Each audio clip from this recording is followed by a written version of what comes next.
सत्ता का नशा बड़ा अजीब होता है। अगर आपके हाथ से निकल जाए तो आप कहीं के नहीं रहते हैं। इस नशे को लेकर के आपने देखा होगा कि लगातार जहां एक तरफ बिहार में संघर्ष चल रहा है, वहीं केंद्र की सत्ता पर बैठने के लिए बिहार से मुहिम शुरू हो चुकी है।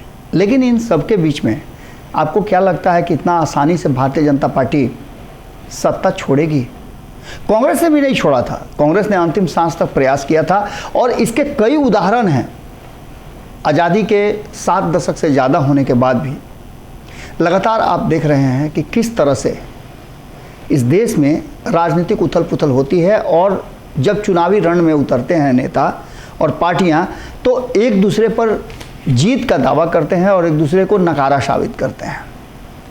लेकिन इस बार मामला कुछ अलग है। इस बार जो मामला है उसमें भारतीय जनता पार्टी अगर जीतती नहीं है तो खेल भंडोल करने का प्रयास निश्चित रूप से कर रही है, और जब तक खेल भंडोल नहीं होगा तब तक भारतीय जनता पार्टी चैन से नहीं बैठने वाली है, क्योंकि 2024 के चुनाव की जो तैयारी है वो पहले बिहार से शुरू हो चुकी है। आप खबर सुन रहे होंगे तब तक अमित शाह का पटना में आगमन हो गया होगा, माफ़ कीजिएगा, सीमांचल क्षेत्र में आगमन हो गया होगा, और वो आने से पहले ही इतना हवा बना भारतीय जनता पार्टी ने कि जदयू के भीतर खलबली मच गई है। हालांकि इससे राष्ट्रीय जनता दल को कोई असर नहीं पड़ रहा है। ये बात सीधे तौर पे लालू प्रसाद ने अपने राज्य कार्यकारिणी की बैठक में कह दिया कि हमें भाजपा से कोई लेना देना नहीं है और भाजपा के विरुद्ध हमारी राजनीति चलती रहेगी। भाजपा के लिए भी ये अच्छी बात है, क्योंकि भाजपा को सीधे एक दुश्मन से लड़ना है और वो है राष्ट्रीय जनता दल।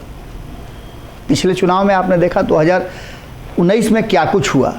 2019 में भारतीय जनता पार्टी और नीतीश कुमार साथ थे, तो 0 पर बोल्ड हो गई राष्ट्रीय जनता दल और एक सीट बचा करके कहीं ना कहीं महागठबंधन की इज्जत बचा लिया कांग्रेस ने। अब जब आने वाला 2024 के चुनाव की तैयारी शुरू हो चुकी है और नीतीश कुमार पाला बदल दिए हैं, तो ऐसी स्थिति में कई बातें सामने आ रही हैं। आपने देखा एक दिन पहले ही अमित शाह के आने से पहले जिस तरह का चर्चा शुरू हो गया था कि अमित शाह आ रहे हैं, आने सीमांचल क्षेत्र में क्यों जा रहे हैं, सीमांचल क्षेत्र से ही पहले क्यों शुरुआत कर रहे हैं, ये उनके स्ट्रेटजी का हिस्सा है। लेकिन भारतीय जनता पार्टी ने जो स्ट्रेटजी बनाई है, उस स्ट्रेटजी के तहत, उस योजना के तहत नीतीश कुमार पूरी तरह से आउट होते नजर आ रहे हैं और कहीं ना कहीं तेजस्वी यादव के एक बार फिर से सत्ता पर अकेले दम पर, यानी महागठबंधन में नीतीश कुमार को छांट करके अकेले दम पर सत्ता तक पहुंचने की जो तैयारी थी वो लगभग उनका पूरा होता नजर आ रहा है। योजना क्या है? तो भारतीय जनता पार्टी ने यह स्पष्ट कर दिया है कि जदयू के भीतर काफ़ी गहमागहमी मची हुई है, और खास करके 2019 के चुनाव में एनडीए के तहत जो जीत करके आए थे सांसद, वो 16 सांसद अब असमंजस की स्थिति में है कि उन्हें टिकट मिलेगा या नहीं मिलेगा। भारतीय जनता पार्टी अनुशासित पार्टी है, इसलिए 2019 के चुनाव में अपनी जीती हुई 5 सीटें छोड़ करके नीतीश कुमार को दे दिया था। लेकिन राष्ट्रीय जनता दल और नीतीश कुमार के बीच में, जदयू के बीच में ये संभव नहीं है। तो ऐसी स्थिति में क्या होना है?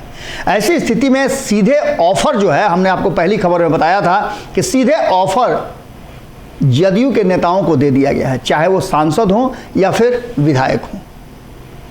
राष्ट्रीय जनता दल के विरुद्ध इन 16 सीटों में से अधिकांश सीट जीत करके जदयू आई है, और ऐसी स्थिति में जदयू के उन नेताओं को काफ़ी परेशानी हो रही है कि 2024 के चुनाव में उन्हें टिकट मिलेगा या नहीं मिलेगा। ऐसी स्थिति में आपने देखा कि किस तरह से निखिल मंडल पूर्णिया से चुनाव लड़ने के लिए पूरी तैयारी कर रहे थे। अचानक से उन्होंने पार्टी भी छोड़ दिया, और फिर अब जब वो आ गए हैं, वापस नीतीश कुमार से मुलाकात की है, तो इसका मतलब आप समझ लीजिए।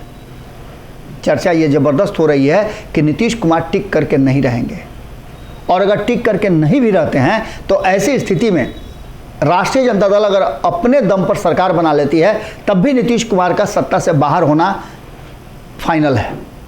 और ऐसी स्थिति में लड़ाई जो होगी वो राष्ट्रीय जनता दल बनाम भाजपा होगी, और नीतीश कुमार उसमें तीसरे फ्रंट के रूप में काम करेंगे।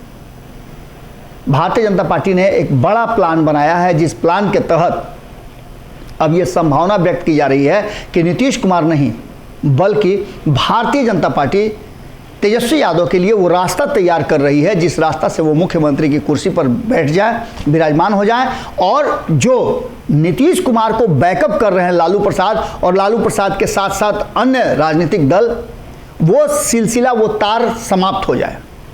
नीतीश कुमार को प्रधानमंत्री के उम्मीदवारी से बाहर रखने के लिए भारतीय जनता पार्टी ने बड़ा दांव खेला है।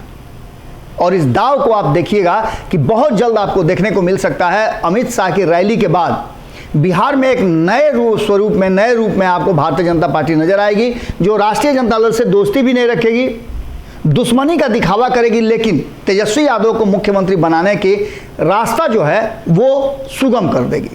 इससे नीतीश कुमार आउट हो जाएंगे और ऐसी स्थिति में नीतीश कुमार के प्रधानमंत्री बनने का सपना चकनाचूर हो जाएगा। दूसरा सबसे महत्वपूर्ण बात कि जदयू के सांसदों को खुला ऑफर मिल गया है कि आप आइए और हमारे यहाँ आ करके आप सांसदी का चुनाव लड़िए। यानी नीतीश के तीर से ही नीतीश को घायल करने की पूरी तैयारी है।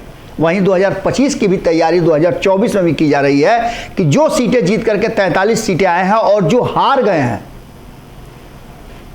122 सीटें जो मिली थी नीतीश कुमार को, उस 122 सीटों में अधिकांश हार गए हैं। और उनके हारने का कारण बताया जा रहा है कि भारतीय जनता पार्टी है, ये नीतीश कुमार ने साफ कहा था कि कौन दोस्त कौन दुश्मन था, ये पता ही नहीं चला।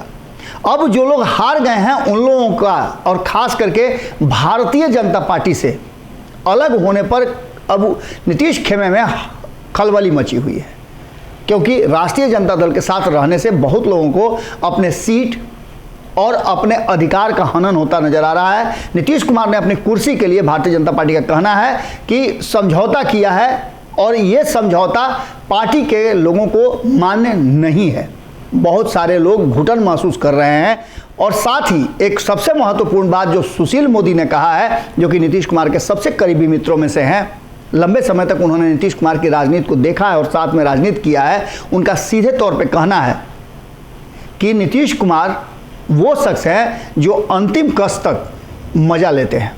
यानी कि जो चीज़ें कही जा रही हैं कि तेजस्वी यादव को नीतीश कुमार सत्ता सौंप देंगे, मुख्यमंत्री बना देंगे, उस पर अब ग्रहण लगता नजर आ रहा है। और 2024 तक तो छोड़ने वाले नहीं हैं, लेकिन उससे पहले अगर तेजस्वी यादव को कुर्सी मिल जाती है, उनका संख्या पूरा हो जाता है, तो उनको क्या परेशानी है?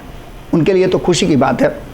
और ऐसी स्थिति में एक तीर से भारतीय जनता पार्टी कई शिकार कर लेगी। जुड़े रहिए भारत लाइव के साथ। अगली खबर में जल्दी ही मुलाकात करते हैं। आज अमित शाह की रैली पर हमारी विशेष नज़र है। हम उसमें क्या अपडेट होता है, क्या बातें होती हैं, किस तरह का बयान आता है, आपको तुरंत पहुंचाएंगे। अगर ये वीडियो पसंद आई और वह बिहार के राजनीति और बिहारियत से सरोकार रखेनी तो सब्सक्राइब बटन दबा के चैनल के सब्सक्राइब कर ली। ओजे एगो घंटी बा, ओकरा बटन दबा देला से कुल सटीक और मारक खबर रुआ मुफ्त में मिल जाई। अगर रुआ पत्रकारिता के हमनी के नया प्रयोग में सहयोग कर चाहतानी तो ज्वाइन बटन दबा दी। पेटीएम नंबर नोट कर ली 9386